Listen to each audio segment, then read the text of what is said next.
নমস্কার বন্ধুরা, আমরা তো প্রত্যেকেই কম-বেশি জানি সজনে শাক খাওয়া আমাদের শরীরের পক্ষে কতটা উপকারী। তবে অনেকেই আছে যারা সজনে শাক ঠিকমতো রান্না করতে পারে না। এইরকম স্বাস্থ্যকর পদ্ধতিতে যদি একবার সজনে শাক রান্না করেন তাতে খেতেও কিন্তু ভীষণ সুন্দর লাগে আর এর সাথে এর উপকারী গুণগুলো তো রয়েছেই। সম্পূর্ণ নিরামিষ পদ্ধতিতে আজ আপনাদের সাথে এই সজনে শাকের রেসিপি শেয়ার করছি। আশা করছি আপনাদের ভীষণ পছন্দ হবে। তাহলে বন্ধুরা চলুন আর বেশি দেরি না করে রেসিপিটা শুরু করা যাক।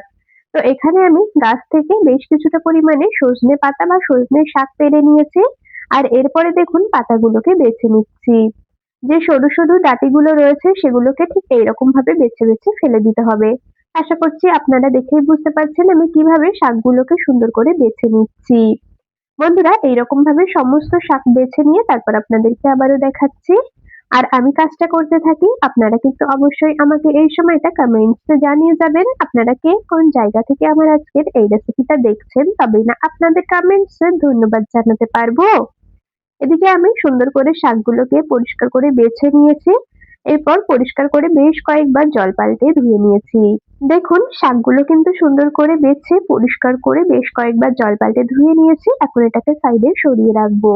চলে যাব এবার ওভেনের কাছে। ওভেনে একটা কড়াই বসিয়ে দিয়েছি। গ্যাস অন করে দিয়েছি। কড়াই গরম হয়ে গেছে। তার মধ্যে আমি ১ চামচ দিয়ে দিলাম গোটা সাদা জিরে। জিরেটাকে ড্রাই রোস্ট করে নিতে হবে। খুব বেশি সময় ধরে ভাজবো না যাতে পুড়ে না যায়। সুন্দর একটা ভাজা গন্ধ বেরোনো পর্যন্ত জিরেগুলোকে একটু হালকা করে ভেজে নেবেন। তো দেখুন জিরেগুলোকে আমি সুন্দর করে ড্রাই রোস্ট করে নিয়েছি। এর থেকে কিন্তু আর বেশি ভাজবো না। একদম মুচমুচে করে ভাজা হয়ে গেছে আর সুন্দর একটা ভাজা গন্ধ বেরিয়েছে। এখন এই ভাজা জিরেটা একটা হামানদিস্তার মধ্যে নামিয়ে নিচ্ছি। যেহেতু আমি জিরেটাকে গুঁড়ো করে নেব সেজন্য আমি হামানদিস্তায় নামিয়ে নিলাম। চাইলে আপনারা শিলেও গুঁড়ো করে নিতে পারেন।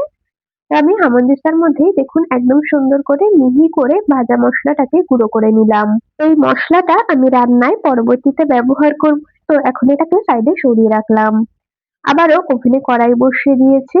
এর মধ্যে আমি ওই ছোট কাপ মেপে হাফ কাপের মতো জল দিলাম।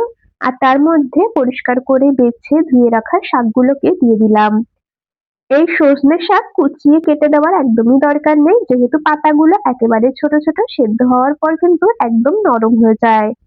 তো যাই হোক এখানে আমি সজনে পাতাগুলোকে জলের মধ্যে দিয়ে খুব ভালো করে সেদ্ধ করে নেব বা ভাপিয়ে নেব। একটু ঢাকা দিয়ে দিলাম যাতে করে মোটামুটি একটু সেদ্ধ হয়ে যায় পাতাগুলো। মোটামুটি ওই ২-৩ মিনিটের মতো হাই ফ্লেমেই ঢাকা দিয়ে রান্না করে নিয়েছি। এখন ঢাকাটাকে খুলে নিলাম। দেখতেই পাচ্ছেন পাতাগুলো কিন্তু অনেকটা পরিমাণেই নরম হয়ে গেছে। এখন জলটাকে ঝরিয়ে তুলে নেব পাতাগুলোকে একটা পাত্রে বা শাকগুলোকে একটা পাত্রে তুলে নেব। তবে এই শাক সেদ্ধ করার যে জলটা রয়েছে এটাকে কিন্তু ফেলে দেব না। এই জলটা আমি রান্নাতেই ব্যবহার করে নেব। তো এদিকে যতটা সম্ভব শাকগুলোকে তুলে নেওয়া যায় আমি একটা পাত্রে তুলে নিয়েছি। আর এখানে দেখুন ওই বড় চামচের ১ চামচের মতো নিয়েছি মটর ডাল। মানে ওই ছোট মতো একটা হাতা দিয়ে ১ হাতার মতো আমি মটর ডাল নিয়েছি। ডালগুলোকে কিন্তু আমি ১ ঘন্টা মতো জলে ভিজিয়ে রেখেছিলাম। এইরকম ভাবে ডাল যদি ১ ঘন্টা মতো আগে থেকে জলে ভিজিয়ে রাখা যায় তাহলে কিন্তু খুব তাড়াতাড়ি সেদ্ধ হয়ে যাবে। চাইলে আপনারা কাঁচা ডালও ব্যবহার করতে পারেন, সেক্ষেত্রে কিন্তু সেদ্ধ হতে একটু সময় লাগবে। তো আপনাদের সাথে কথা বলতে বলতে এদিকে আমি শাক সেদ্ধ করা যে কড়াইটা ছিল আর যেটুকু জল ছিল তার মধ্যেই কিন্তু আমি ভিজিয়ে রাখা ডালটাকে দিয়েছি। আর তার মধ্যে আরো কিছুটা জল দিয়েছি আর এখন সামান্য একটু লবণ দিয়ে দিলাম যাতে করে ডাল তাড়াতাড়ি সেদ্ধ হয়ে যায়। ঢাকা দিয়ে খুব ভালো করে ডালগুলো সেদ্ধ হয়ে আসা পর্যন্ত রান্না করে নেব। আর বন্ধুরা আবারও বলছি আপনারা চাইলে কিন্তু ডাল না ভিজিয়েও রান্না করতে পারেন, মানে কাঁচা ডাল এরকম সেদ্ধ করে রান্না করতে পারেন। তবে আমি কিছুক্ষণ ভিজিয়ে রেখেছিলাম যাতে করে ডালটা খুব তাড়াতাড়ি সেদ্ধ হয়ে যায়। তো আমি বেশ খানিকক্ষণ ঢাকা দিয়ে রান্না করে নেওয়ার পর দেখুন ডালগুলো কিন্তু খুব সুন্দরভাবে সেদ্ধ হয়ে গেছে। আর এর থেকে আর বেশি সেদ্ধ করবার দরকার নেই। একটা হাতার সাহায্যে আমি একটু হালকা করে একটু ম্যাশ করে নিচ্ছি। একদম মিহি করে স্ম্যাশ করার দরকার নেই। একটু গোটা গোটা থাকলেও কিন্তু কোনো রকম অসুবিধা হবে না। তো দেখুন বন্ধুরা ডালগুলোকে আমি হাতার পেছন দিকটা দিয়ে হালকা করে একটু ঘেঁটে ঘেঁটে দিয়েছি। তো এর থেকে আর বেশি স্ম্যাশ করে নেওয়ার দরকার নেই। এর মধ্যে এখন আমি দিয়ে দেব ঝালের জন্য কাঁচা লঙ্কা। ৩ টে চেরা কাঁচা লঙ্কা এখন এর মধ্যে দিয়ে দিলাম। আপনারা যেই রকম ঝাল খাবেন সেই অনুযায়ী লঙ্কার পরিমাণটা কম বেশি করে দিয়ে নেবেন। পরিমাণ মতো দিয়ে দিলাম হলুদ আর দিয়েছি স্বাদ মতো লবণ। খুব ভালো করে সমস্ত কিছু একটু নেড়েচেড়ে নিয়েছি। এখন বন্ধুরা এর মধ্যে বেশ কিছুটা পরিমাণে জল আমি দিয়ে দেব। আপনারা যেরকম ঝোল রাখবেন সেই অনুযায়ী কিন্তু জলের পরিমাণ কম বেশি করে দিয়ে নেবেন। যেহেতু আমার শাকের পরিমাণটাও অনেকটাই কম আর ডালের পরিমাণও অনেকটাই কম রয়েছে, সেই হিসাবেই কিন্তু এখানে আমি জল দিলাম। দেখুন একদম ডালের যে ঝোলটা সেটা টগবগ করে ফুটে এসেছে। এখন বন্ধুরা এর মধ্যে ভাপিয়ে রাখা শাকগুলোকে দিয়ে দিতে হবে। তো এইরকম ভাবে ডালের জল একদম টগবগ করে ফুটে আসার পর সেদ্ধ করে রাখা যে শাকগুলো ছিল সেগুলোকে দিয়ে দেবেন। খুব ভালো করে একটু নেড়েচেড়ে নিচ্ছি। তবে বন্ধুরা শাক দিয়ে কিন্তু আর খুব বেশি সময় এখন রান্না করা যাবে না। আর শাকগুলো যেহেতু আগে থেকেই ভালো মতো করে একটু সেদ্ধ করা হয়েছে, তো শাক সেদ্ধ হওয়ার তো আর কোনো ব্যাপার নেই। আর ডালগুলোও যেহেতু বেশ ভালো করে সেদ্ধ হয়ে গেছে, এখন গ্যাস অফ করে দিয়েছি। এখন এটাকে একটা পাত্রে নামিয়ে নিচ্ছি। তো শাকের এই তরকারিটা একটা পাত্রে আমি নামিয়ে নিলাম। তবে বন্ধুরা রান্নাটা কিন্তু এখনো পুরোপুরি কমপ্লিট হয়নি। আপনারা পুরো রেসিপিটা দেখতে থাকুন। আশা করছি ভীষণ ভালো লাগবে আপনাদের। কড়াইটা পরিষ্কার করে ধুয়ে নিয়ে আবারও গ্যাসের ওভেনে বসিয়ে দিয়েছি। কড়াইটা খুব ভালো করে গরম করে নিয়ে পরিমাণ মতো দিয়ে দিলাম সর্ষের তেল। তেলটাও বেশ ভালো করে গরম করে নিয়েছি। তার মধ্যে আমি 1/2 চামচ দিয়েছি রাঁধুনি।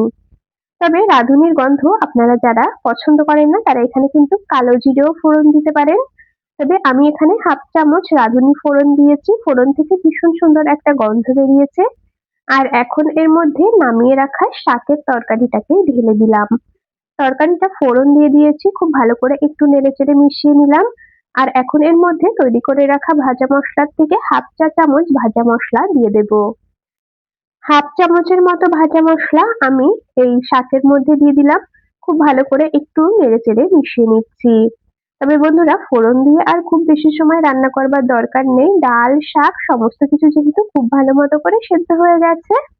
তো যাই হোক এখন টেস্ট ব্যালেন্স এর জন্য সামান্য দেখুন একদম ১ চিমটির মতো আমি চিনি দিলাম। তবে যারা পছন্দ করেন না তারা স্কিপ করে যাবেন। রান্নাটা একেবারেই কমপ্লিট হয়ে গেছে। বন্ধুরা অনেকেই আছে যারা কিনা সজনে শাক ভাজাটা ঠিক খেতে পছন্দ করে না। তাদের যদি একবার এইরকম ভাবে ডাল দিয়ে সজনে শাক রান্না করে খাওয়ান দেখবেন তারাও কিন্তু দারুণ পছন্দ করবে। তো এদিকে আমার রান্নাটা একেবারে কমপ্লিট হয়ে গেছে। একটা পাত্রে নামিয়ে নিচ্ছি। বন্ধুরা আপনারা কারা কারা এইরকম ভাবে নিরামিষ সজনে শাক বাড়িতে রান্না করে খান অবশ্যই কমেন্টস করে জানিয়ে যাবেন। আর আমাদের আজকের এই রেসিপিটা আপনাদের কেমন লাগলো সেটাও কিন্তু কমেন্টসে জানিয়ে যেতে একেবারেই ভুলবেন না। আর রেসিপিটা যদি ভালো লেগে থাকে তবে ভিডিওটিতে একটি লাইক আর বন্ধুদের মধ্যে অনেক অনেক শেয়ার করে দেওয়ার অনুরোধ রইলো। তাহলে বন্ধুরা আজ এখানেই শেষ করছি। আবার দেখা হবে পরবর্তী কোনো রেসিপির সাথে। ততক্ষণ সকলে ভালো থাকবেন, সুস্থ থাকবেন।